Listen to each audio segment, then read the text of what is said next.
In the coming week, the airwaves, well, they'll be swamped with the words impeachment inquiry. The center of this new impeachment inquiry. We call it an impeachment inquiry. Before launching an impeachment inquiry, House Speaker Nancy Pelosi announces an impeachment inquiry. The government whistleblower who set off the impeachment inquiry. We really only have one topic to discuss. Here's a live look at where the high-stakes hearing with the acting director of national intelligence. What is in that whistleblower's complaint? It is in the Constitution. Secretary of State Mike Pompeo subpoenaed for Ukraine documents. These past 10 days in September may prove pivotal. Key moment in the impeachment battle. What I think has shifted is sort of the moral implications inside the Democratic caucus. Donald Trump will leave Congress, in my view, no choice but to initiate impeachment.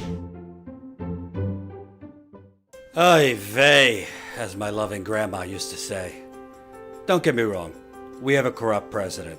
Not exactly breaking news. Should he be impeached? Yeah, for about 25 things.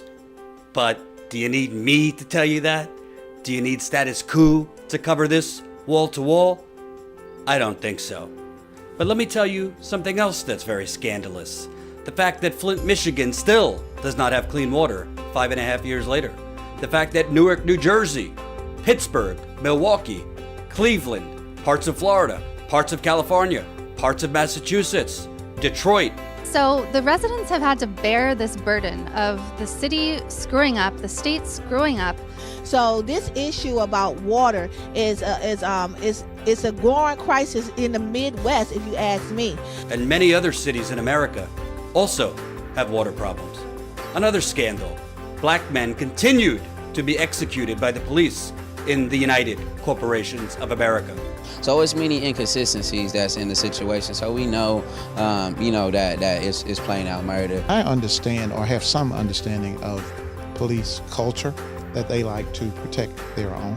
For years and decades, it's been an open season for black men. After they dragged him for several feet, they put him back on the ground face down. Another scandal. State parties all over the country, Democratic state parties, are screwing local progressive candidates, just like the DNC screwed Bernie Sanders in 2016. Another scandal. Fracking and these crude oil, natural gas, totally unnecessary, totally toxic pipelines are being built at a record rapid pace, and there are fighters on the ground getting no media coverage. Since when is profit more important than water? When is profit more important than people? So, if you want 24/7 Trump, 24/7 impeachment, 24/7 Ukraine, 24/7 Russia, whatever other scandal of the day, not your guy. But if you want on the ground, in the field reporting of the actual, true, long-lasting, happening way before Trump scandals in America, become a member. Statuscoup.com/join for as low as a cup of coffee a month. Statuscoup.com/join. Help us build the media revolution.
We go out in the field. We've been all over this country in the last 2 years. Standing Rock. I've been with you. I've been with you since Standing Rock. Wow, you got me on right now. We're doing it, baby. We're going to South Bend. It's time to show the real Mayor Pete. In 100 days, they tore down 1,000 houses in 100 days. Thank you, whether it's Standing Rock or Flint or everything else you do. You know, you guys, it's not even like watching news. It's just watching truth, you know. It's not me and you, Jordan. It's the ruling class. It's David Koch. It's the Walton family, Jeff Bezos, Elon Musk. It's them, not us, that benefit from these illegal offensive wars. Come on over here. We're here at the Bellagio in Las Vegas, and you are going to see live the actual caucus process. We are here. We go out in the field, and we give the microphone back to the people. Yo! Cool! I know who you are, yo! How you doing, man? You the man, yo!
Unmarked pills, okay. Ooh, essential oils, purification. Oh, peppermint. La la la. Love it. I am worried about Jordan, testing positive. He doesn't have any breathing difficulties right now, but he definitely has a cough that's been really bad and that's been hurting his chest.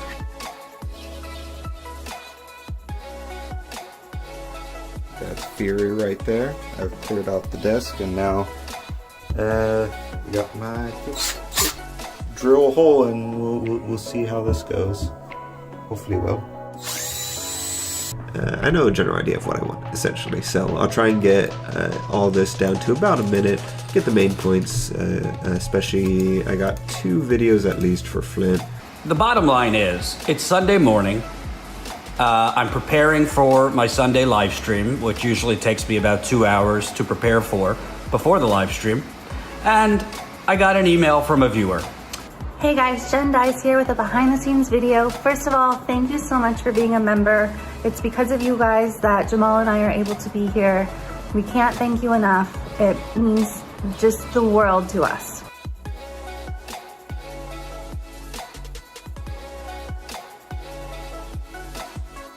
Millions and millions of people have been laid off. Millions more have had their hours cut. We're kind of living in a quiet, silent depression. What do you call 45 million people filing for unemployment? $1,200 in 3 months makes no sense. Makes absolutely no sense. Everybody should be paying attention to what's going on because this is happening in every county, not just Louisville, Kentucky. And that's why the world is like, wait a minute, enough's enough. And one thing I do know is if you're not sitting at the table, you are on the menu. And it seems like we continue to be on the menu. I don't want to have to lose everything that we worked really hard for. We've been struggling for 5 years, and then we finally got everything together, and it just instantly went away.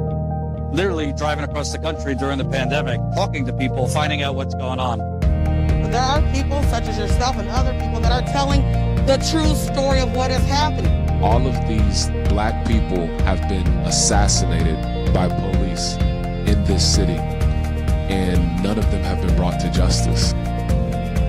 People don't really care about those things in places where, you know, we're not New York, we're not Chicago, we're not Minneapolis, we're Louisville, Kentucky.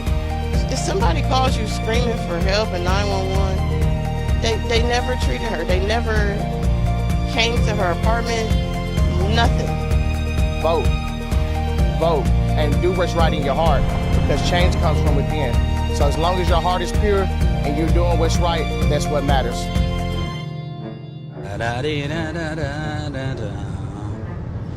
Once upon a time there was truth in journalism where brave men and women gave voice to the voiceless. But then the corporations bought the journalist, poisoning the news that we are fed. With those tainted sources all we ever ate was a steady diet of status quo. This hijacked narrative hid the truth of mass suffering, injustice and corruption throughout our land. Status quo, status quo, status quo, status quo. To expose this shift to oligarchy came a band of honest journalists. They left the studio and hit the streets to give the microphone back to the people. From sea to sea, the people were empowered to share their truth. Their voices no longer stifled, reclaimed their power. Join the media revolution now.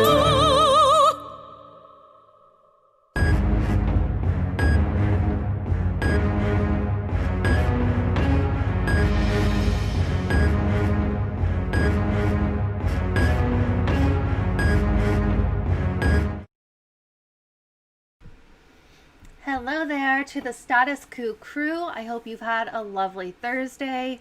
As always, there's doom and gloom in the news, but at least we can commiserate over it here at Status Quo.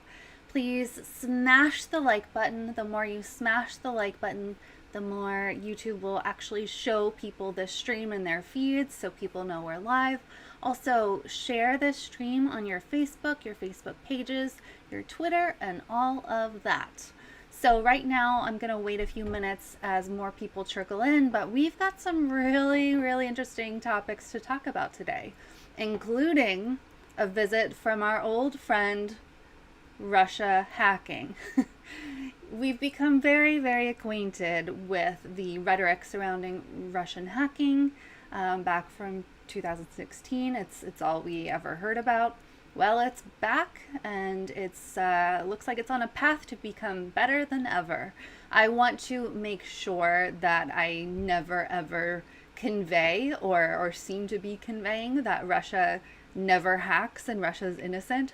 Russia is run by a horrible person. Putin is a horrible person. Russia has a long and storied history of hacking, of propaganda, of trying to make things the way they want them throughout the world. So Russia's not innocent, but that doesn't mean you can just put out allegations and stoke fears among voters for no reason. So I'll talk about some claims that seem a little unsubstantial, let's say. So that'll be fun to get into. Let me check and see how you guys are doing in the chat. Make sure you can hear me and see me and all of that. Keep smashing that like button. Make sure more people see this stream. Anthony, I saw your comment that Jordan and Anat got you hooked on 60 Day Fiance, or 90 Day Fiance, sorry.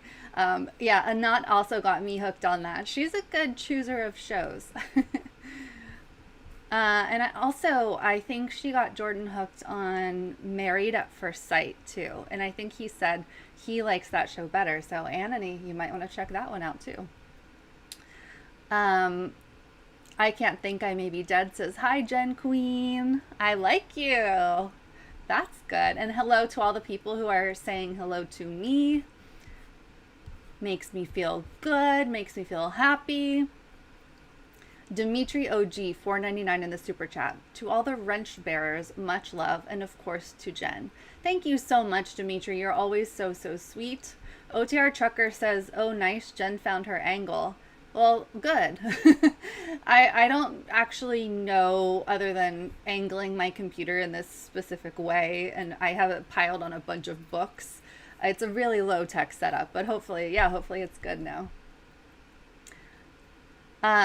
Keep the super chats coming for sure. I also want to remind everyone that we have a Status Quo membership.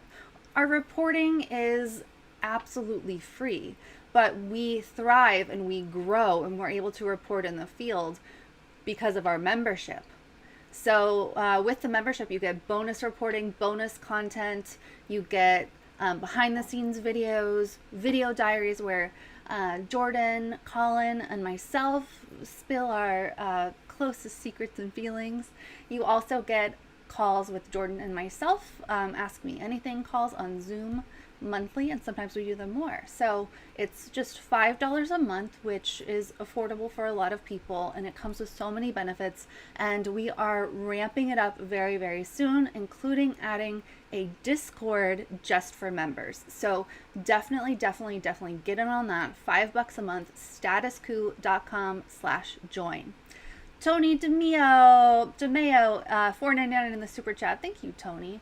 It's been a traumatic year, but I love Jen. Thank you so much, Tony. And that's one of the things about doing journalism that is difficult. You know, Jordan and I and other journalists, we have to immerse ourselves in the most devastating news out there, and we have to report on it. Sometimes it deeply affects me, like the story the other day where the 13-year-old autistic child was shot several times by police. There's no excuse for that. It's horrible. And that affected me deeply and made me really upset because I am a mother to a 13-year-old child with Asperger's as well. So one of the things that helps is having this community spirit.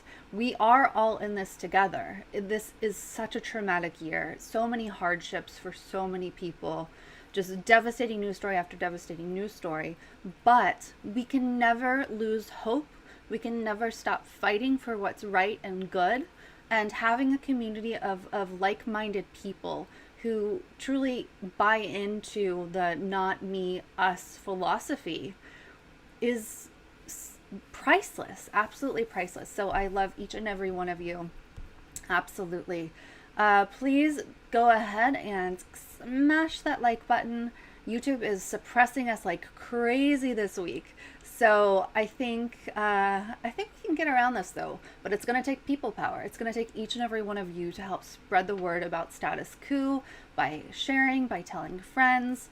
and this and that. I see Tony and Patricia talking, both saying that they have autism as well. So, that story and stories like that, I'm sure, have hit you particularly hard. And it's something that neurotypical people, including myself, truly cannot understand and cannot fully understand. So my heart goes out to you. I happen to think that it takes all of us, with all of our individual struggles and all of our individual, spots in life, to come together and make the world a better place. I don't want to sound too sappy and too like Pollyanna, but it helps us all to get through it if we kind of band together. So again, I'll keep saying it, smash the like button, share this stream. More people will start to come in, but I'm going to go ahead and get started. So the very first story that we will tackle is the one that I chose to put in the headline. Every single day, it's kind of a struggle to choose that headline story, because in these live streams, we cover so many things in a row, and all of the stories are important. For example, I'm going to be talking about Red Fawn of Standing Rock finally being released after all these years. And that is so important. It's not being talked about by the mainstream media. We're going to be talking about the media and corporate Democrats hiding the seriousness and the severity of unemployment in this country. It's bad.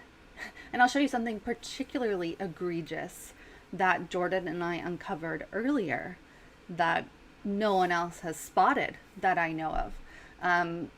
There's just so much. So I chose to put Joe Biden allegedly targeted by Russia, but we've done this dance before. I chose this because it is very important to focus on. It affects all of us. This rhetoric that Russia is stealing the election. We've had that constantly in 2016. The Biden wing, the Hillary Clinton wing are always saying that Russia hacked our democracy, that Russia stole the election, that Russia is promoting Donald Trump and that Donald Trump is catering to Russia. And it's scary and it's horrible. I am definitely not going to be one of those people who tells you that Russia is innocent. I am definitely not going to be one of those people who goes completely in the other direction. There are some other journalists who I used to really respect, especially on the Russiagate issue, because they were looking at it critically and following facts and evidence, but they've started to swing in the other direction. They've started to, every time Russia is criticized, they've started to immediately take the anti-US position. I find that suspicious. And it is without question, Russia, as I said at the top, Russia has a long and storied history of interfering in the politics of other countries, in spreading propaganda, of putting out falsehoods, of shaping narratives the way they want them to be shaped. So do I think that Russia tried to mess with our election in 2016? Absolutely I do. Do I think it's anywhere near what Russiagators said it was? No. The Mueller report was definitely not what those people thought it was going to be. They've tried to make it seem like it's still what they thought it was going to be, but it just wasn't. The Mueller report to those people was a huge disappointment because they had already decided what the facts were, even though those facts in many cases turned out to not be true. So I think we have to be aware of this Russia issue. We have to look at things critically. So here we are, 2020, Joe Biden versus Donald Trump. Plenty of evidence that Donald Trump, he is occasionally hard on Russia and strict with Russia, but he's also, not one to kind of shy away from Putin. And it is, while I don't have direct evidence of this, it is not at all hard for me to believe that a Donald Trump, that Putin has Donald Trump's ear on certain issues and on certain things. Do I think that he's Putin's puppet? No, I don't. I don't think he's specifically doing things to make sure that Russia comes out on top or anything like that. Like I just don't think it goes to the degree that certain Russiagators think it goes to. So in this case, a story has come out saying that Russian hackers, the same ones that were involved in 2016, have started to target the Joe Biden campaign, specifically the SKDK, so SKD Knickerbocker, the PR firm that works closely with Joe Biden, but also works closely with a lot of others. It's been found and investigated that they were targeted. They were not able, the hackers, the alleged hackers, were not able to successfully get through. And it was not even clear if those hackers were in fact targeting Joe Biden or all of SKD Knickerbocker's extensive list of clients. But of course, the media, the corporate media, has immediately spun this into a huge, huge, huge thing. So let's dive in. We'll reflect a little bit on 2016. We'll think about what's happening now. You guys can make up your mind. I'm not telling you to believe or disbelieve the Russian hacker theory. I am telling you, we have to go with facts, no matter which side of the fence you are on. And so far, this new information seems pretty fact-free. It seems really, really speculative in certain aspects. So diving right in, here we have a Washington Post article, just one of several that are out there now. Russian hackers who disrupted 2016 election targeting political parties again, Microsoft says.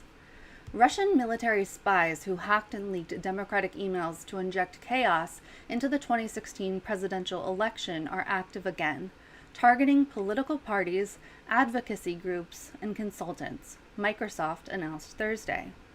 China and Iran are also attempting to penetrate the Microsoft email accounts of people affiliated with the political campaigns, though the efforts against the campaigns of President Trump by Iran and Democratic nominee Joe Biden by China were not successful, the company said. The Republican National Committee also was unsuccessfully targeted by Iran, said a person familiar with the matter. Trump campaign Deputy National Press Secretary Thea McDonald said, "We are a large target, so it is not surprising to see malicious activity directed at the campaign or our staff." So you might be asking yourself, okay, the narrative in 2016 was that Russian hackers and these people who were trying to mess with our democracy were only targeting Hillary Clinton and her campaign. Why is it this year they're talking about the attempts to hack from other countries and into the RNC and the Trump campaign? So why suddenly are we opening the door to talking about the fact that of course the RNC is targeted by hackers too? Of course Donald Trump and his campaign are targeted by hackers too. There are a lot of nefarious hackers out there in our own country, outside of our own country. There are people out there who want to find some dirt, who want to influence our elections, who want to be able to put out propaganda and to spin things a certain way. So I actually think that them finally talking about the fact that the Trump campaign and the RNC are also targets in certain cases, including sometimes targets of Russia, it's good that they're finally reporting this. Because when it comes down to it, these people, these propagandists who are truly against our company, what they want to do is sow chaos. They want to fire up any kind of disagreement along political parties, within political parties. It has been shown that Russia loves to amplify, differences between corporate Democrats and progressives and democratic socialists, like the Hillary wing versus the Bernie wing. They love that fighting. They love it. They want all the chaos we can have. And it helps their cause, when there's all this infighting, when there's all this distraction. They love the Republican versus the Democrat thing. They love that Donald Trump has been associated with white supremacists and that there's, targets against that. They love, the fact that there's so much division, and that's why we can never make progress. That's why part of why our country is such a mess. So these hackers target in many different ways. I'm not saying they target, in the case of Russia in particular, I'm not saying they equally target Republicans versus Democrats. I do think they have an interest in liking and helping the right wing more. So let's get back in. I just thought that was interesting to point out. The news is consistent with recent statements by the Office of the Director of National Intelligence about the 3 countries being active in the lead-up to the November 3rd election. However, according to current and former intelligence officials and industry analysts, Russia is the adversary with the intent and capability to cause the most significant political disruption to the election. A possibility that Trump, whom Russia sought to help in 2016, has consistently downplayed. We think Russian military intelligence poses the greatest foreign threat to the elections, said John Holtquist, Director of Intelligence Analysis for the cybersecurity firm FireEye. It's concerning to find them targeting organizations associated with campaigns again. In its blog post, Microsoft says the Russian hackers, which it calls Strontium, but are better known as Fancy Bear or APT28, have targeted more than 200 organizations, including political campaigns and consultants, since November 2019. It took time for the firm to tie the activity to Russia because the hackers had gotten savvier, running their operations through more than 1,000 Internet Protocol addresses to hide their tracks.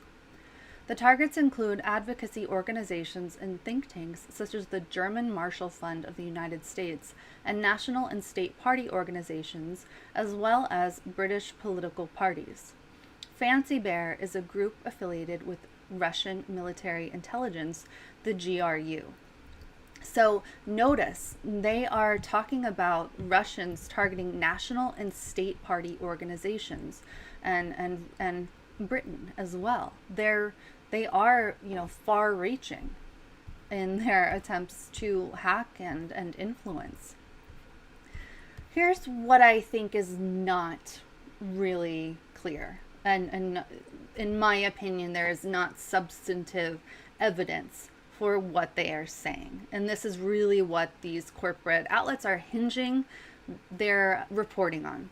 So the Washington Post goes on to say, the Russian hackers tried to compromise the email accounts of the staff at the consulting firm SKD Knickerbocker, which works with Biden and other prominent Democrats, but were not successful, according to Reuters. Campaigns, state and local election offices, and parties are more aware of the threat and have boosted their defenses since 2016, officials said. Coordination with federal cybersecurity agencies has also increased. So actually, Reuters goes much more in depth about this point, which I really want to highlight, the SKD Knickerbocker angle here. Let's see. So Microsoft recently alerted one of Democratic presidential candidate Joe Biden's main election campaign advisory firms that it had been targeted by suspected Russian state-backed hackers, according to 3 people briefed on the matter. The problem with that is they do not actually know that it was Joe Biden's campaign that was targeted, because it was SKD Knickerbocker that was targeted, and they have many, many, many clients. I'm not ruling it out. I'm just saying they don't have the evidence for Reuters to come out with an article about this. The hacking attempts targeted staff at Washington-based SKD Knickerbocker, a campaign strategy and communications firm working with Biden and other prominent Democrats over the past 2 months, the sources said. A person familiar with SKDK's response to the attempts said the hackers failed to gain access to the firm's networks. They are well defended, so there has been no breach, the person said. SKDK Vice Chair Hillary Rosen, well, she's a real peach, side note, declined to comment. A Biden spokesman did not respond to a request for comment. Kremlin spokesman Dmitry Peskov dismissed the allegations as nonsense.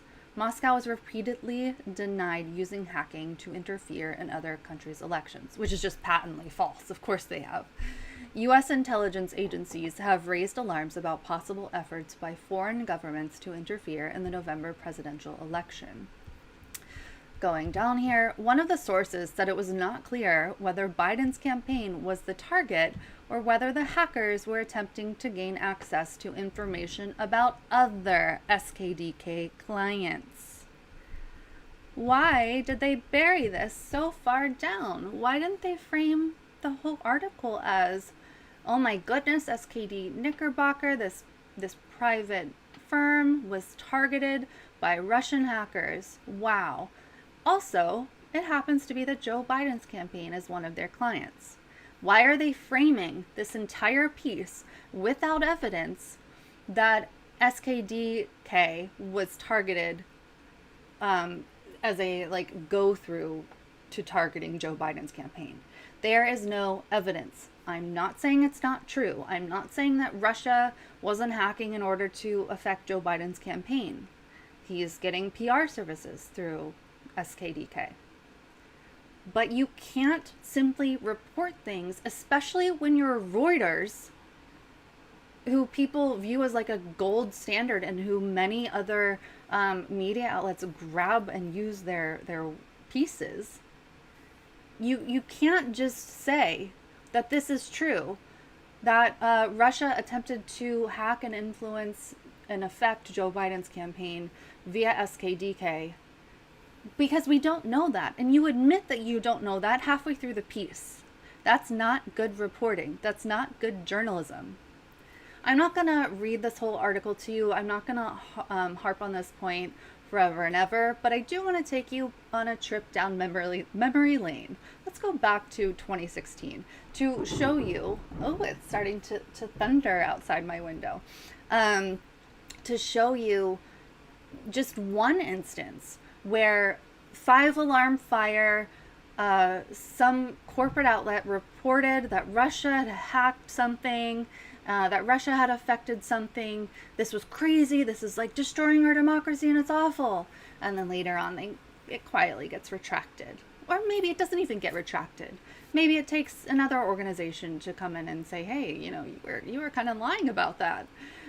So here's what I'm talking about specifically. Maybe you remember this from the time, but it infuriated me. It infuriates me when media is used as propaganda. Of course it helps the Democrats to continue this Russiagate narrative. It worked really, really, really well since 2016. And I will remind you that Robbie freaking Mook, whatever, and John Podesta literally said, okay, we have to frame this loss as being Russia's fault. Yeah, whatever you want to make of that, it's true. I recommend you read Amy Parnas's book about the 2016 election. It's in there. So very, very fascinating. So here we go. Journeying back 2016, Russian operation hacked a Vermont utility, showing risk to U.S. electrical grid security. Oh my God. That is scary. Now Russia's hacking our electrical grid. Everybody get their bunker, get your prepper supplies ready. We're doomed. Oh my God. Let's see how this went. So they started off by saying a code associated with the Russian hacking operation, dubbed Grizzly Step by the Obama administration, has been detected within the system of a Vermont utility, according to U.S. officials. While the Russians did not actively use the code to disrupt operations, according to officials who spoke on the condition of anonymity, as is always the case, to discuss a security matter. The discovery underscores the vulnerabilities of the nation's electrical grid. Which, by the way, I do also want to make it clear, the nation's electrical grid is vulnerable. It is vulnerable. But in this case, it turned out to not be true. And it raises fears in the U.S. government that Russian government hackers are actively trying to penetrate the grid to carry out potential attacks. Let's see. Burlington Electric said in a statement that the company detected a malware code used in the Grizzly Steppe operation in a laptop that was not connected to the organization's grid systems. The firm said it took immediate action to isolate the laptop and alert federal authorities. It goes on, but you'll notice that up here they have since put in an editor's note. Not a new article reporting what actually happened, just a little tiny editor's note.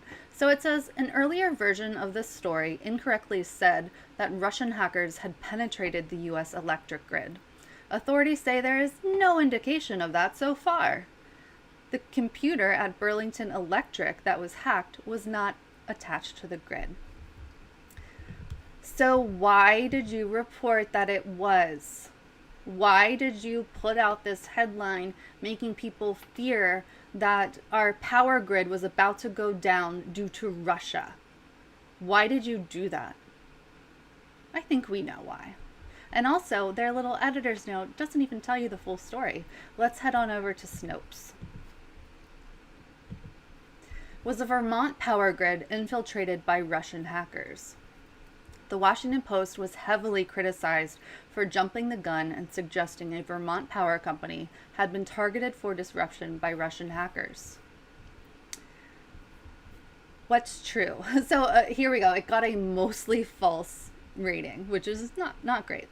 So what's true? Malware found on a laptop belonging to an organization responsible for maintaining a Vermont power grid was reportedly similar or identical to that used by Russian hackers. So, okay. What's false? The infected laptop was not connected to the power grid, and no evidence documents that the malware was placed on the laptop by Russian hackers and or by persons with the intent of disrupting a U.S. power grid. This is embarrassing. The Washington Post should be thoroughly embarrassed. They should have put out a public statement saying we are changing our reporting practices. We are going to make sure that we get it right because that is what you deserve as a citizen of this country. You deserve to not have falsehoods put in your mind, especially falsehoods that create a panic in people. Especially falsehoods that are going to take flight and be circulated while the little retraction goes unnoticed. This is horrible journalism. It's not even journalism. This is fear-mongering. This is propaganda. This is U.S. propaganda. I highly recommend that everybody read the book Active Measures by Thomas Rid. It will open your eyes. I'm in the process of reading it, of finishing this book, but it will open your eyes about the history of Russian propaganda, of U.S. propaganda, of Japanese propaganda. It will open your eyes to the propaganda all over the world and the attempts of countries trying to influence the politics of the other countries. People are screaming Russiagate, and that Putin is evil for like, quote, hacking our democracy. Well, those people should read what the U.S. does.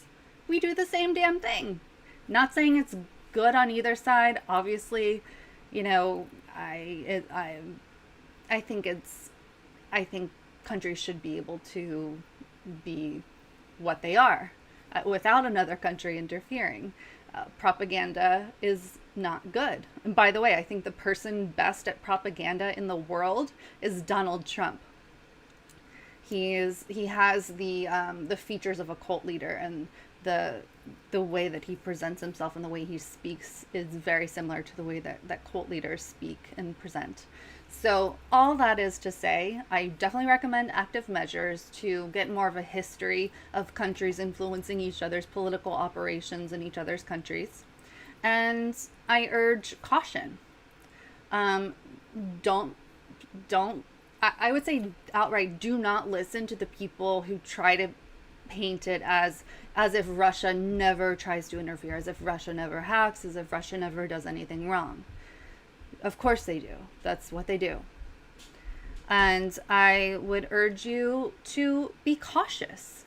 You know, this SKDK story is without evidence. We don't know that Russia was trying to target Joe Biden's campaign. We just don't know it. You can't run out and report that. So I urge caution. I urge smartness, which I know you guys all have. And just, yeah, that's why we here at Status Quo, we present things with evidence. Some people might be mad at me for saying, like, heck yeah, Russia, of course, attacks or whatever, or tries to hack. People are so like anti-Russiagate that they lose vision of the truth, which is that they do. Other people might be mad at me because I'm urging caution. They might think, of course Russia did this, 100%. And I guarantee you that's what all the Joe Biden people are saying right now. Is of course the story's true. They're not going to look at it critically. It's in Reuters, for God's sake. Why would they? So just definitely an interesting story. Something to keep an eye on. History is a guide. History is an important guide. That's why I showed you that story from 2016. So let me check in on you guys in the chat, see if people are yelling at me about what I'm saying here. Kelly Elaine says, why in the hell doesn't my Status Quo have a live in the subscriptions list? Pisses me off. I don't know what you mean. Maybe like our live streams not showing up in the subscriptions list? I don't know. So Dave says, WAPO embarrassed? Good luck. Yeah, you're right. They are not embarrassed at all. They don't care.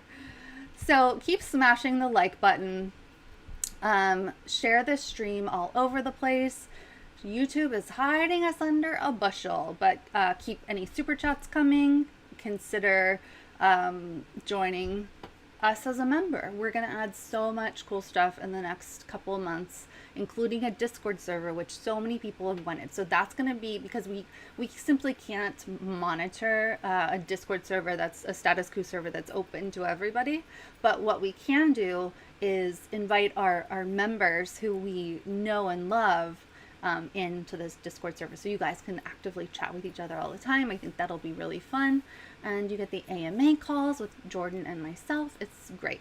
statusquo.com/join. Let's mosey on over to a different topic here. Let me get rid of the old stuff. All right, so earlier today, Jordan and I were talking, and he sent me this tweet that he'd put up. So it's, reporting out of the New York Times, and their headline, unemployment claims show little relief from virus's toll, live updates. And Jordan pulled this quote, permanent job losses are mounting. There are a large number of people who are being sidelined and could fall out of the labor force. Wow, that is stunning. When you think about that, the people who are now unemployed could fall permanently out of the labor force. That is serious. We're headed to a depression. But the media is not focused on this. At least not enough. Like, yeah, the New York Times did report that. But something happened along the way. When he sent me that tweet, I was like, okay, yeah, I'm going to cover that for sure. Like, people need to see what's happening. This is horrible. The unemployment numbers are not good. This is striking. We got to report it. So what I did was I opened up the link that he had tweeted. I opened it up, and here it was. So I read the whole thing, but I couldn't find the quote. I did a Control F, and I couldn't find there are a large number of people who are being sidelined and could fall out of the labor force. So I was like, what the heck is going on? Like, am I going crazy? Why can't I find this? It's weird. Jordan pulled a direct quote. What happened? So I searched Google, and I pulled, a snippet of that direct quote, and I just popped it in quotes into Google. And the only thing that came up was this Forbes article. So this Forbes article, unemployment claims hold steady at 884,000. And I found this quote, which Forbes has labeled a crucial quote. Again, the quote is, permanent job losses are mounting. Rubelia Faruqi, chief U.S. economist for high-frequency economics, told the New York Times. And they link to that very same article that Jordan had tweeted. It goes on with the quote, there are a large number of people who are being sidelined and could fall out of the labor force. Wow. So what the heck happened, New York Times? What happened there? Why is the quote gone? It was clearly there earlier when Jordan tweeted it. Well, clearly, they took the quote out. They took the quote out because, as Forbes labeled it, it is a crucial quote. It is a striking quote. It is something that people need to know. That, these unemployments in certain cases are not just for now. This could permanently take some people out of the labor force. That's awful. That's something that should be headlines. But it's not. And the New York Times took this crucial quote out of their story. What could possibly be the reason for that? Well, they want to dumb down the article. They don't want to point that out. I don't have evidence. I was not a fly on the wall. I don't know exactly what led to an editor or whoever taking the quote out. But what I can guess happened is that someone read through it and said, oh, we got to get rid of this. This makes it look too dire. Like, we don't want to get into that. Like, let's just take this out. And they pulled it. It's gone. So Jordan then tweeted, I wonder why New York Times removed this quote about the permanent job losses increasing from their jobless claims report. Kind of critical to the understanding that we're headed for a jobless, Gilded Age on steroids economy, isn't it?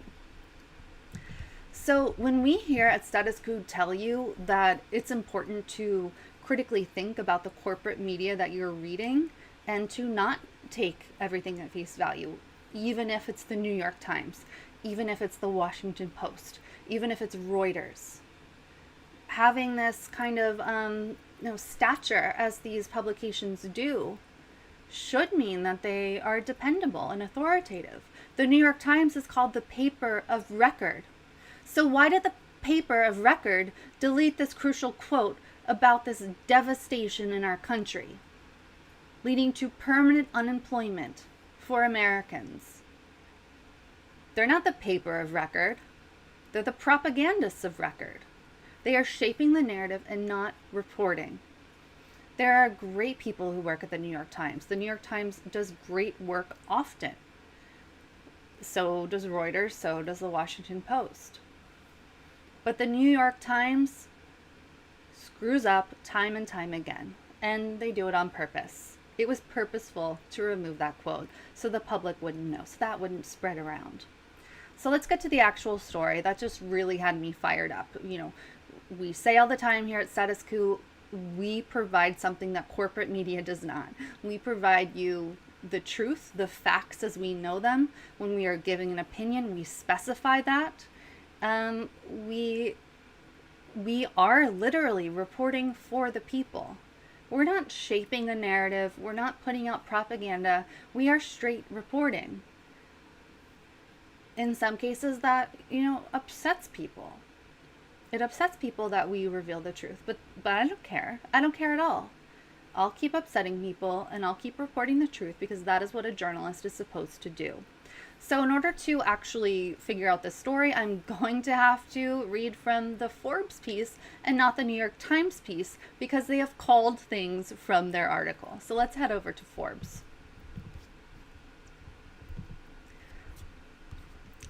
Again, unemployment claims hold steady at 884,000.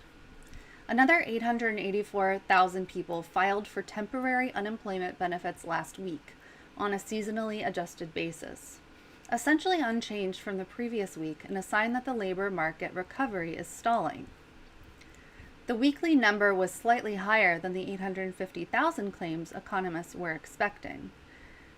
838,916 people also filed for benefits under the Pandemic Unemployment Assistance Program, which was established during the coronavirus crisis to support self-employed people, gig workers, and others not eligible for traditional benefits last week. Continuing claims from people who have already filed an initial claim for benefits in a previous week were 13.3 million. Claims have flattened out over the last month to between 1 million and 850,000 claims each week, down from an eye-watering high of 6.9 million weekly claims in March. Today's levels are still significantly higher than the previous weekly claims record, 695,000 in 1 week in 1982. So that is really, really bad. That's horrific. It's scary. And again, we get to the crucial quote, which the New York Times pulled from their piece. Permanent job losses are mounting. Rubelia Faruqi, chief U.S. economist for high frequency economics, told the New York Times. There are a large number of people who are being sidelined and could fall out of the labor force. So that means that some of these are going to be permanent job losses. COVID isn't just going to have effects for right now. COVID is going to have long-lasting effects. I don't know when we can expect to recover economically from this. And the Democrats and the Republicans in Congress certainly are not helping on this front at all. 29.6 million. That's how many people are claiming any type of government unemployment benefit right now. Just a stunning number. What we don't know, with lawmakers in Washington still deadlocked over the next coronavirus bill, it's not clear if there will be any additional federal aid for the unemployed this month. President Trump set up a new program via executive order in August to divert federal disaster relief money to grants that states can then use to pay supplemental weekly $300 or $400 unemployment checks. So far, only a handful of states have begun distributing that money. So there you have it. Really, really, I mean, what is there to say? This should be the headline in every newspaper, in every media outlet. It's something Americans need to be aware of. And it's something, once Americans are aware of this, the pressure on the powers that be, on Congress, will become stronger. The only way that there's going to be any action that can have any real difference is if there are mass protests about it, if there are mass pushes for the Democrats to actually do their jobs, to actually make a difference. Of course, along with the Republicans, but the Democrats are getting away with murder as well. So I don't understand how the New York Times can stomach deleting that important information. So continue smashing that like button. Remember that we have a monthly membership, statuscoup.com/join.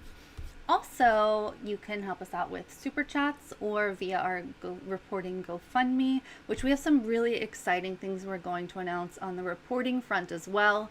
So any amount that you can support us with is wonderful. GoFundMe.com/status-coup-news. Now, some good news. This is really good news. I'm really happy about this.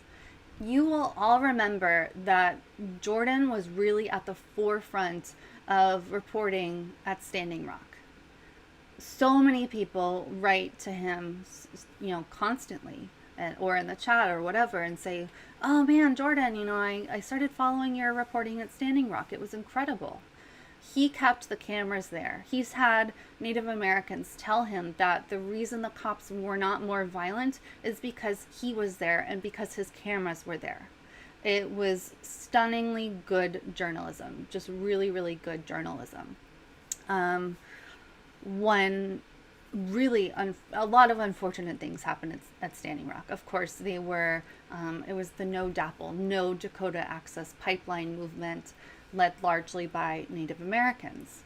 So one horrible thing that did happen is that many protesters got arrested for various reasons. One in particular got arrested and basically tackled by police. This person I'm talking about is Red Fawn. So she was a medic at Standing Rock. She was sometimes on the security team. She had dedicated her whole life to fighting against this pipeline and fighting for people. From all accounts, she was a peaceful person, not a dangerous person. She was, according to her sister Red Dawn, she was a tiny person, certainly not a threat. But somehow, one day, she was tackled by police. Then there was a kind of pop that does not really sound like a gunshot, but somehow she got locked away. She was put in jail on, on gun charges, on attempted murder, really severe things. And watching the video, which we will do, there just was no way that she had fired a gun. For one thing, she didn't own a gun. She didn't have a gun. So the narrative at one point had changed to, oh, she grabbed one of the officer's guns and that's what she did. She shot it. No, that just didn't happen. It wasn't physically possible for it to happen. There's video of this, which again, we will go through. So she was thrown away. There was a big free Red Fawn movement. A lot of people just really fought for her, fought hard, tried to get attention on the case.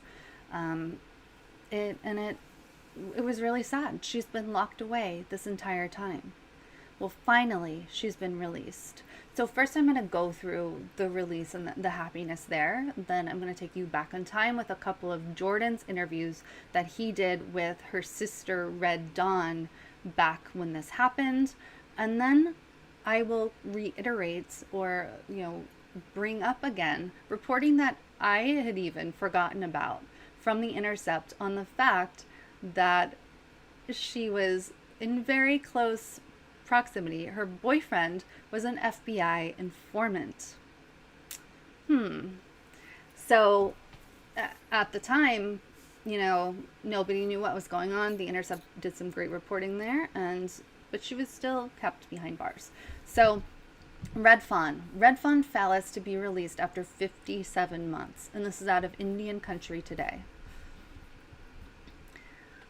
An Oglala Lakota woman serving federal prison time in relation to the Dakota Access Pipeline resistance at Standing Rock will be released. A family member and advocacy group confirmed. Glenn Morris said in an email that his niece Red Fawn Fallis was scheduled to be released on September 9th after serving 57 months in prison. I appreciate Indian Country Today's interest in her case, as she is the most severely sentenced water protector from the DAPL protest at Standing Rock, while the real criminals continue to pump oil through the pipeline in violation of the 1851 and 1868 Fort Laramie treaties and U.S. environmental laws, Morris said in an email. She deserves to be honored as a heroic woman, defender of the water, the land, and the people. Claudia Coons with Stand with Red Fawn also confirmed Fallis' scheduled release. Fallis now heads to a re-entry program, Morris said. The program is designed to assist incarcerated individuals with a transition to their community after release. Fallis pleaded guilty in January 2018 to civil disorder and illegal possession of a gun by a convicted felon. She was accused of firing a handgun 3 times while resisting arrest during protests in North Dakota against the oil pipeline in October 2016, according to the Associated Press. She was sentenced to 4 years and 9 months in federal prison. Fallis was 39 at the time of the sentencing. She had been incarcerated since October 26, 2016, and received credit for time served when sentenced in 2018. Fallis's arrest was one of 761 that the authorities made in southern North Dakota during the height of protests in 2016 and 2017. At times, thousands of pipeline opponents gathered in the region to protest the $3.8 billion project to move North Dakota oil to Illinois, but the effort didn't stop the project. A Facebook page dedicated to Fallis called Free Red Fawn has 30,000 likes and periodically shares updates of Fallis. It says Fallis will be released to a halfway house soon and asks for financial support. The controversial pipeline remains a hot topic. Earlier this summer, a federal judge ordered the pipeline to shut down and remove all oil within 30 days. Nearly a month later, a federal appeals court reversed the judge's order pending a full environmental review. So that is great news. It's really, really great news. I am so happy for her and for her family and for water protectors that she is finally out of jail. At the same time, she should have never been put in jail. There was no reason to put her in jail. This was all for profit. The fact that Red Fawn was in jail at all was because profits are more important to these people than people's lives. Horrible. Here is one of Jordan's interviews with Red Dawn, her sister. One second here. Hey, it's Jordan with TYT Politics, here in my very, very lavish studio at the Prairie Knights Hotel and Casino. I'm on Facebook Live, I'm on normal camera, and I have the honor of speaking with Red Dawn. You're the sister of Red Fawn. Red Fawn, for people who haven't followed the Standing Rock story, a little over a month ago, she's a medic who was helping out in Standing Rock. Obviously, every day a medic is needed as the police continue to brutalize people. And at an action or just kind of peaceful assembly on the 27th, she was tackled by a police officer, and then like 6 or 7 more police officers tackled her. So I want to just start from before that incident. As far as you know, what was your sister doing here at Standing Rock? Red Dawn Foster. My name is Red Dawn Foster. My little sister is Red Fawn. She came, like many water protectors, because she had a calling to come here and help her brothers and sisters here of Standing Rock protect the water. And she's a civil rights advocate who's committed her life to social and environmental justice. So this was a big calling for her, is to come out here. And she put out to other family members, come with me, come help protect the water, on Mother Earth. And so she came out in early August, and she's been here ever since, just working within the community, working with the youth, the International Youth Council here, working with security, and also as a medic. And so she's pretty much committed her complete life to protecting our water source, not just for us, not just for Standing Rock, but for what she says is her grandchildren's grandchildren. So it's really important. It's ingrained in who she is, and that's why it was so important for her to be out here.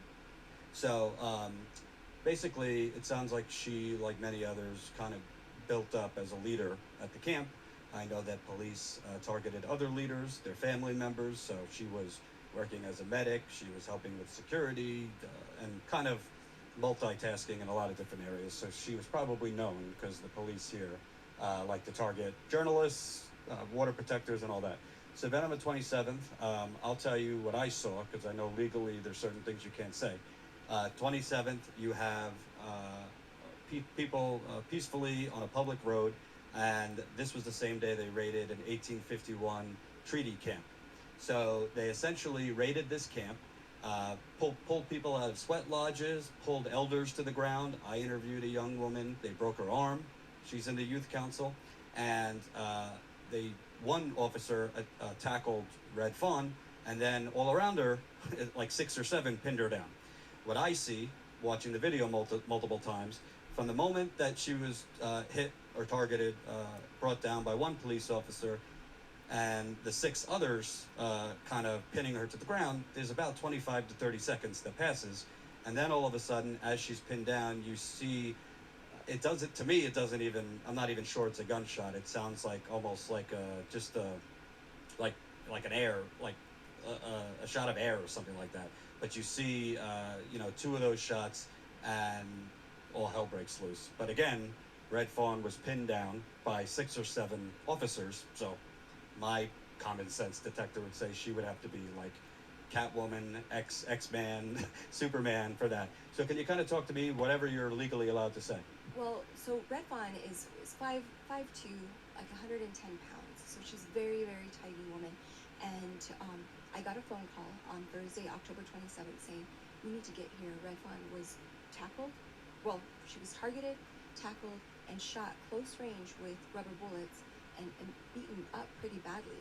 And so I got in my car, I came here, I got here the morning of Friday, and I was trying to find out information on her condition, where she was at, if she needed medical attention, because according to everybody, she had been beaten up pretty badly. I couldn't get any information, and so I called the different locations where they were holding the water protectors without any luck, and it wasn't until Monday, 4 days later, that we found out anything about her. And on Thursday, Morton County Sheriff had said no shots were fired. He could not confirm any shots were fired. And then, 4 days later, they've crafted this story that she is charged with attempted murder. And when they released the mugshot, I mean, all of us were just completely taken back because of how bad her face was bruised. Like, she can barely open her eyes, so she was beat up pretty badly. And then from eyewitness accounts in the video, there's no way she could have made, fired a gun at cops. I mean, she didn't have any weapons on her. The water protectors is through prayer. So I think that it shows that she was arrested on October 27th. She was beaten up pretty badly, and they're just trying to, one, shape what's going on here as violent, and also silence her. So she is Standing Rock's political prisoner. And it's just unbelievable that she's even facing these charges. And as far as you know, before she came here, did she own a gun? Did she go deer hunting, gun range? I mean, she was a medic. So what did she do before this? Did she have a gun, as far as you know? No, she did not have a gun. She does not have a gun. I think that if there's, anything that there would have to be a gun planted on her, but she is nonviolent. One of the things that she had said is, this fight isn't with the police. This isn't about us and them. This is about protecting the water. This is about our environmental rights and our rights to have clean water, clean drinking water, over corporate greed. We're not trying to fight with the police. We don't want to hurt the police, the law enforcement. They're our neighbors. They are, we're protecting them. We're protecting to make sure that they have clean water to drink as well. So nobody wants to hurt the law enforcement. Okay, so that's the first video. You heard, of course, her describing Red Fawn, and you saw behind Jordan that they had overlaid the video of Red Fawn being tackled in the background by police. And you can see from that video, there are so many police right on top of her in a tackle. Her mugshot, you could see her face was all bruised up. And her sister said she doesn't own any weapons. She doesn't own a gun. And her sister must have had a sense of this, but she said the only way she would have had a gun, or that there would have been a gun, is if it was planted. So keep that seed in your mind when I get to that Intercept article. I do also want to show you part of an interview that Jordan did with Red Dawn, again, the sister, at the inauguration a few months later. The presidential inauguration. So this interview is in DC.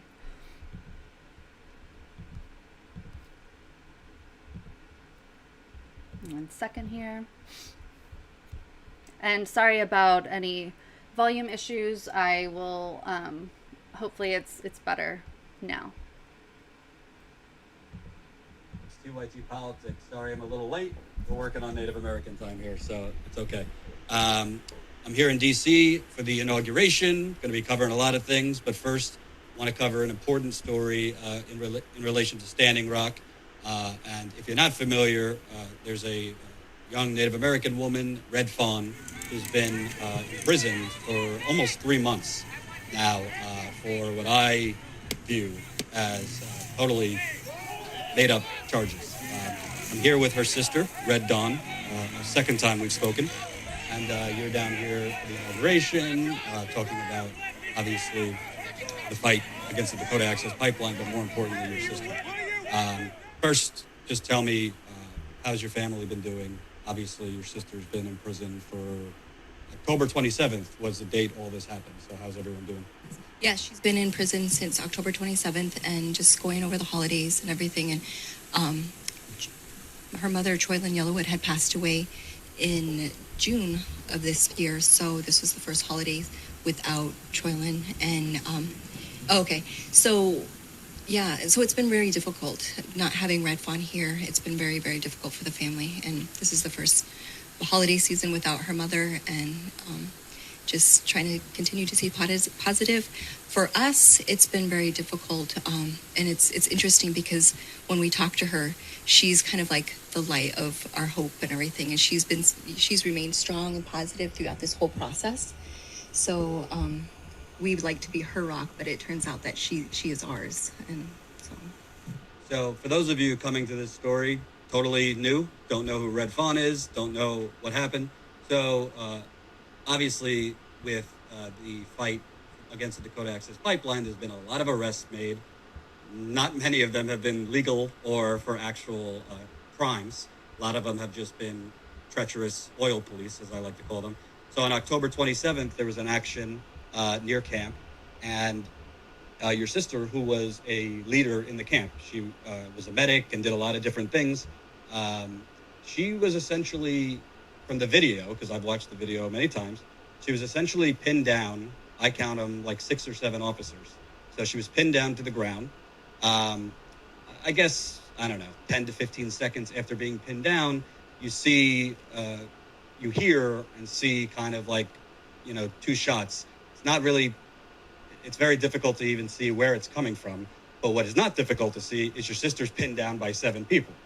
So as I said in our last interview, either she is the female Rambo and was able to fire a gun with 7 people on top of her, or she's being railroaded. She's been in jail, and recently there were more charges filed against her. I know that we're kind of blurry on all the details, but can you kind of talk about the new charges? So the charges on January 5th, she was charged with additional charges of felony acts of disorder, of firing a weapon during a civil disorder.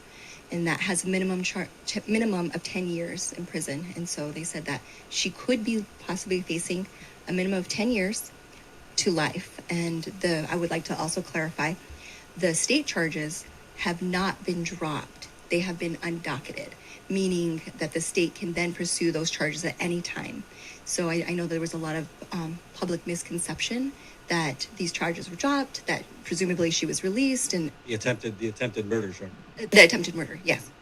So, but those have not been dropped. They've been undocketed and then can come back at any time. So now we're looking at additional federal charges of in addition to her original federal charges of someone firing a weapon during a civil disorder. And this is very, very uncommon for someone to be charged this type of charges, but it's happening.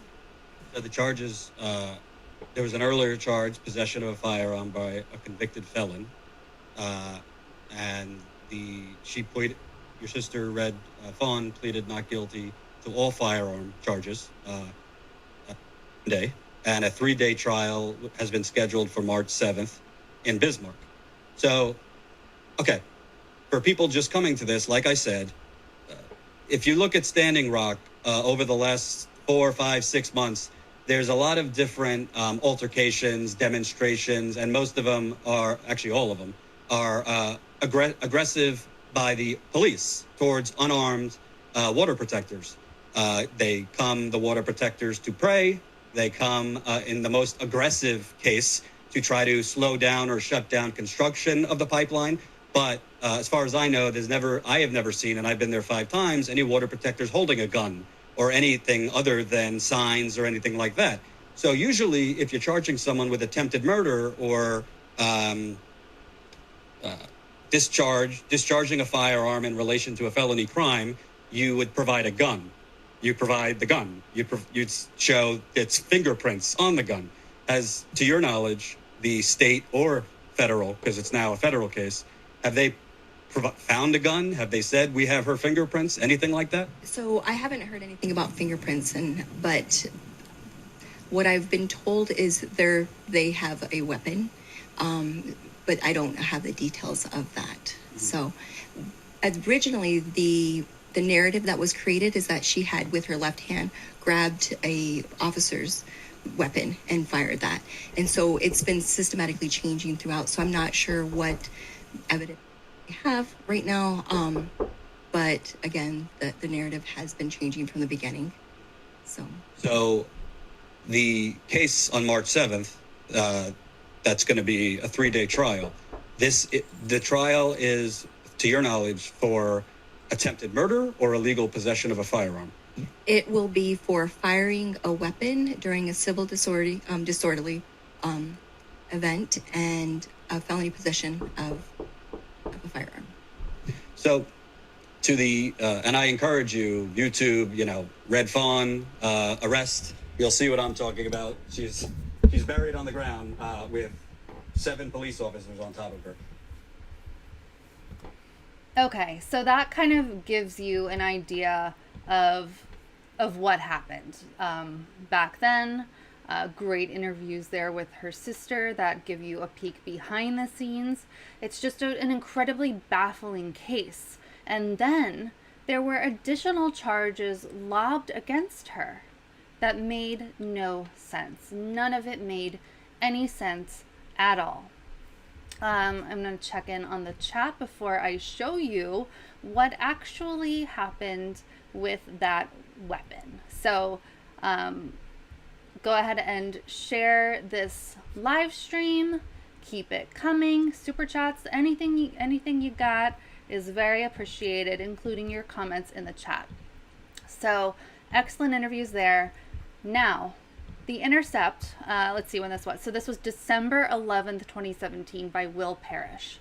The Intercept often does great investigative work, and they have, a platform that Status Quo doesn't have yet. So it's good when they come out with stories like this that shine a light and are truth to power.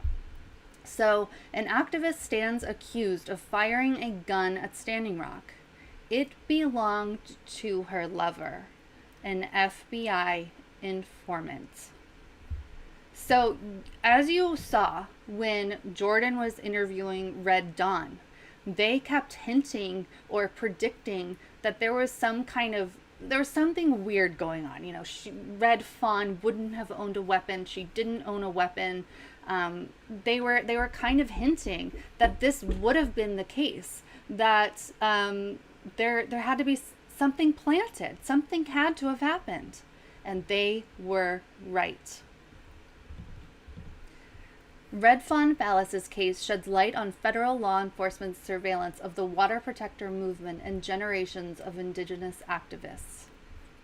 As law enforcement officers advanced in a U-shaped sweep line down North Dakota Highway 1806 last October, pushing back Dakota Access opponents from a camp in the pipeline's path, 2 sheriff's deputies broke formation to tackle a 37-year-old Oglala Sioux woman named Red Fawn Fallis.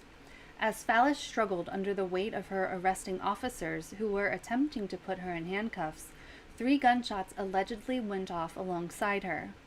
According to the arrest affidavit, deputies lunged toward her left hand and wrested a gun away from her. Well before that moment, Fallis had been caught in a sprawling intelligence operation that sought to disrupt and discredit opponents of the pipeline. The Intercept has learned that the legal owner of the gun Fallis is alleged to have fired was a paid FBI informant named Heath Harmon, a 46-year-old member of the Fort Berthold Reservation in western North Dakota. For at least 2 months, Harmon took part in the daily life of DAPL resistance camps and gained access to movement participants, even becoming Fallis's romantic partner several weeks prior to the alleged shooting on October 27, 2016. This reporting should put chills down your spine. I would say it's unbelievable, but unfortunately in this country, this is believable. In an interview with agents from the Bureau of Alcohol, Tobacco, Firearms, and Explosives and the North Dakota Bureau of Criminal Investigation, a recording of which was obtained by The Intercept, Harmon reported that his work for the FBI involved monitoring the Standing Rock camps for evidence of bomb-making materials, stuff like that. Asked what he discovered, Harmon made no mention of protesters harboring dangerous weapons, but he acknowledged storing his own weapon in a trailer at the Water Protectors Rosebud Camp, the same .38 revolver Fallis is accused of firing. Harmon spent the day of October 27th with Fallis and was nearby during her arrest. He continued to withhold his FBI affiliation from his then-girlfriend in phone conversations with her while she was being held at the Morton County Jail in Mandan, North Dakota, records show.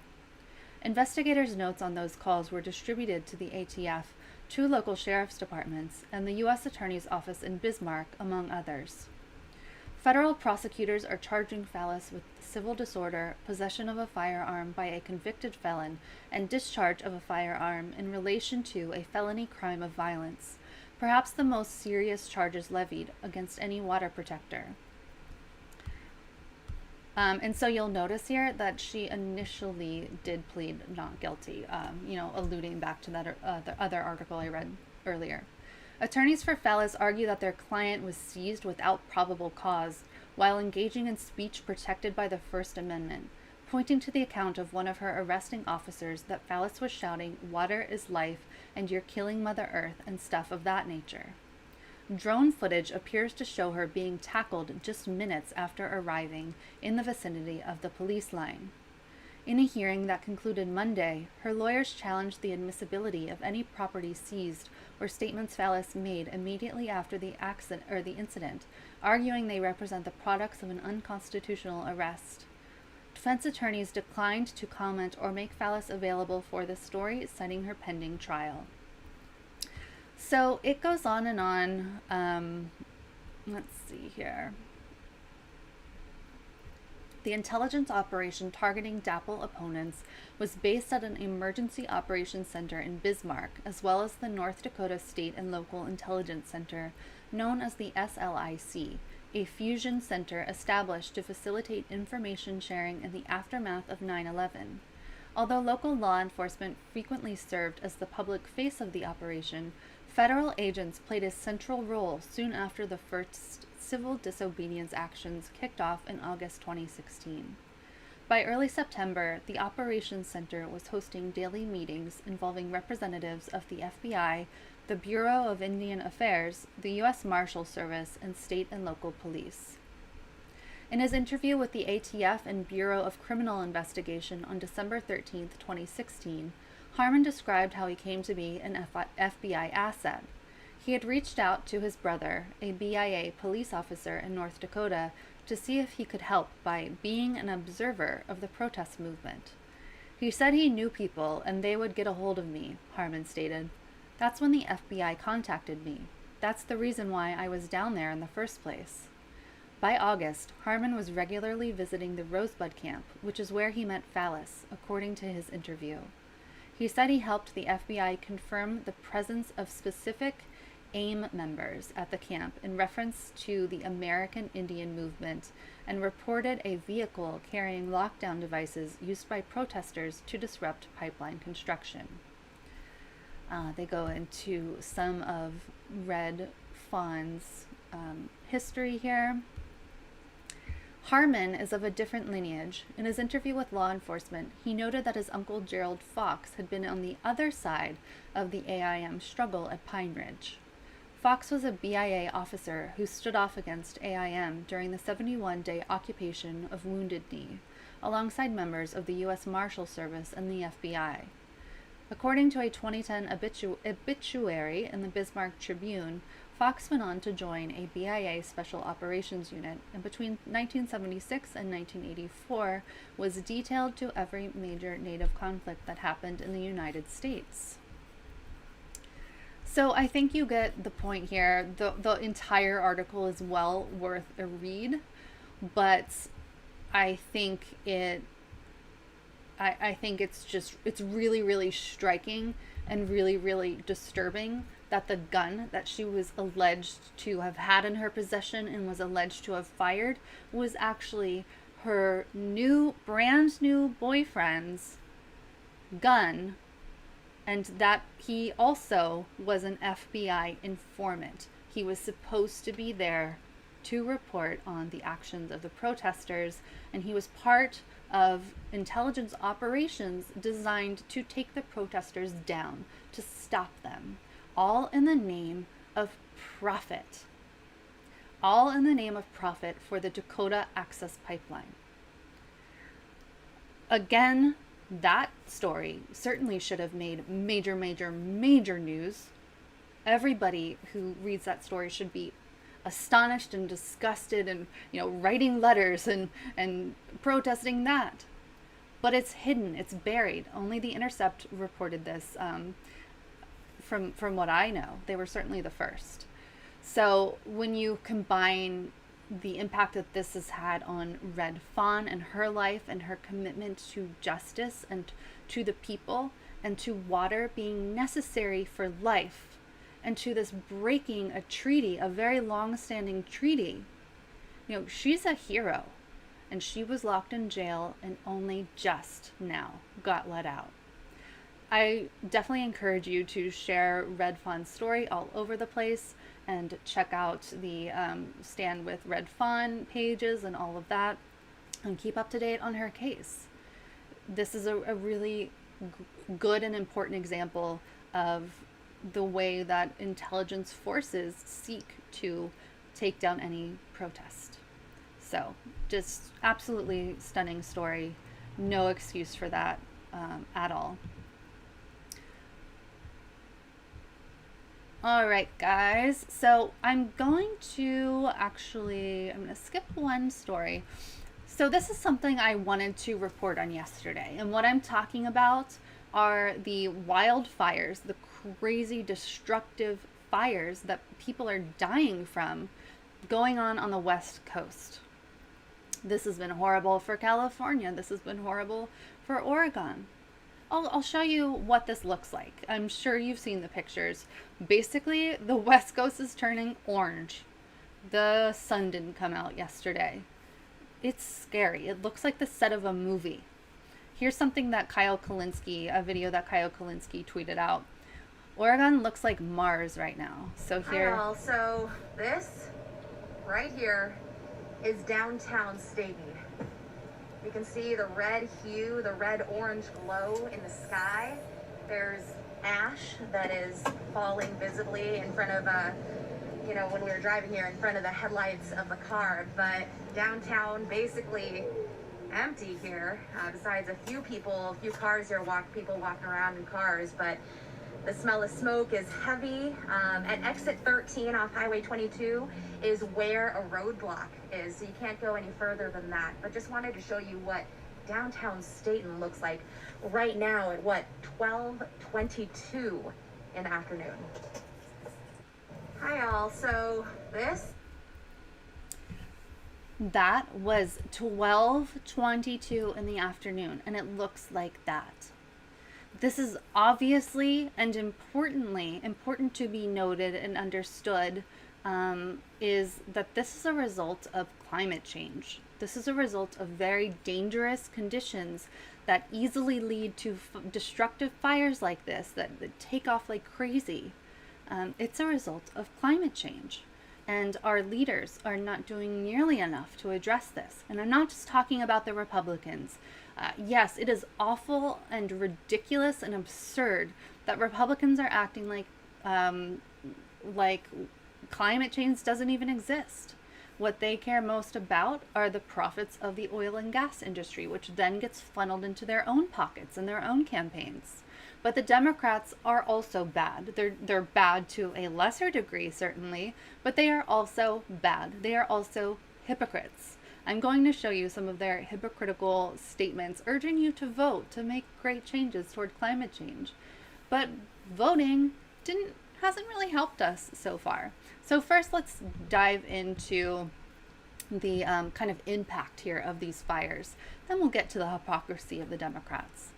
Oregon wildfires destroy 5 towns as 3 fatalities confirmed in California.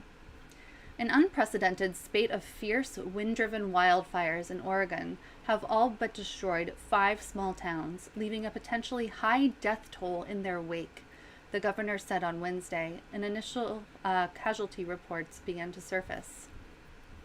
Hundreds of miles away in Northern California, 3 fatalities were confirmed on Wednesday from a lightning-sparked conflagration that raged with renewed intensity this week after firefighters had made significant headway containing it.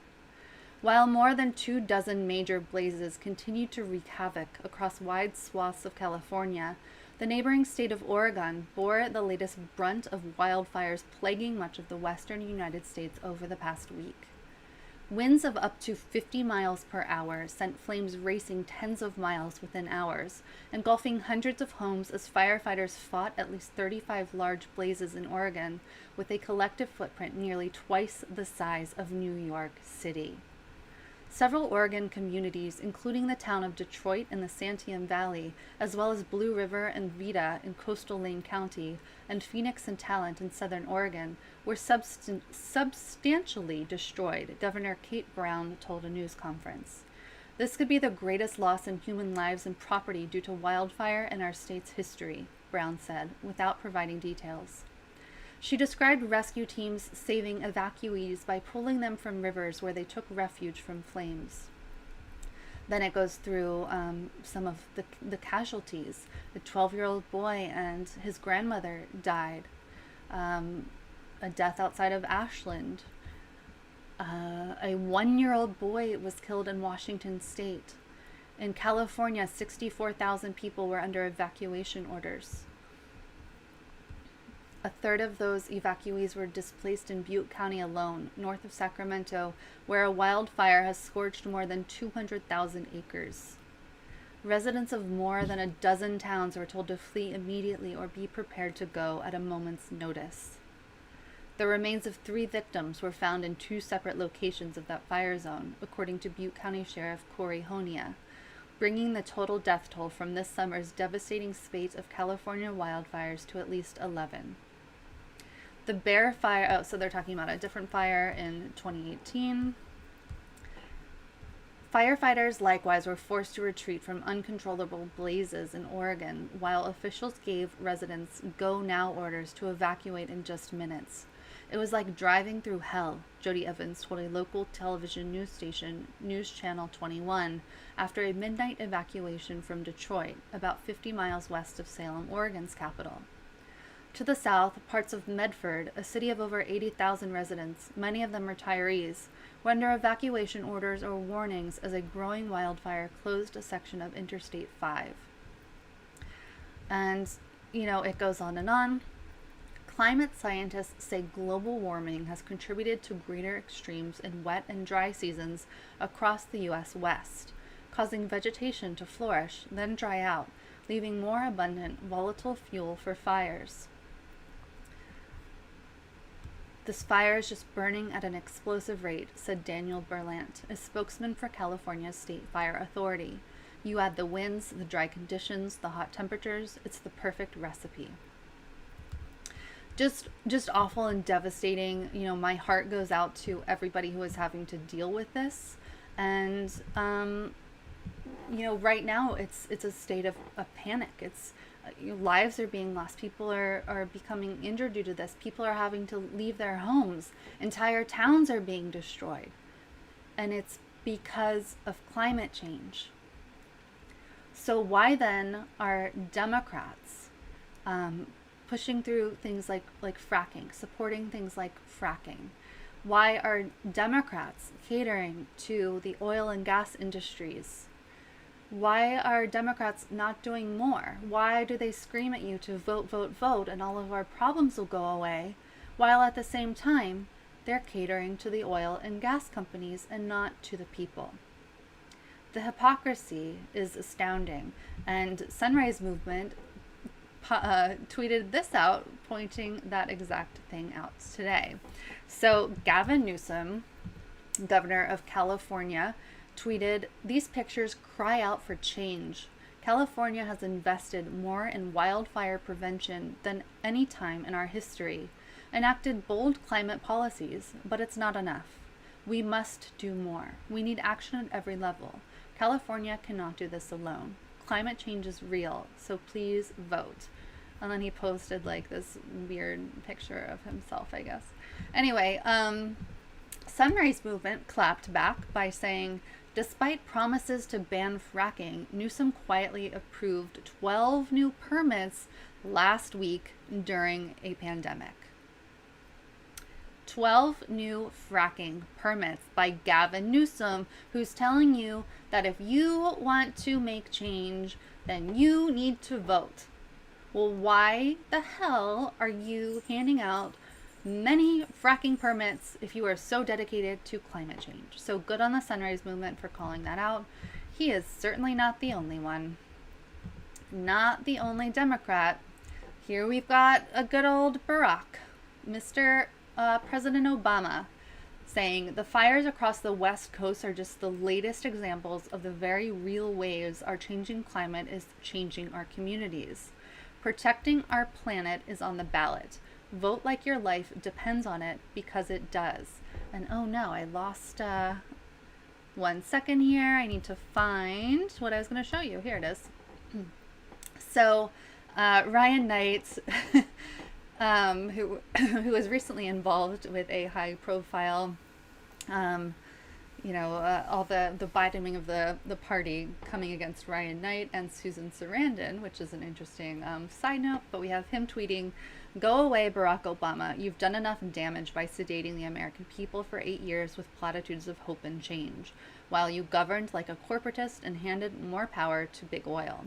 Corporate Democrats are not the answer to the climate crisis. Progressives are." And then he posted examples of Democrats' hypocrisy.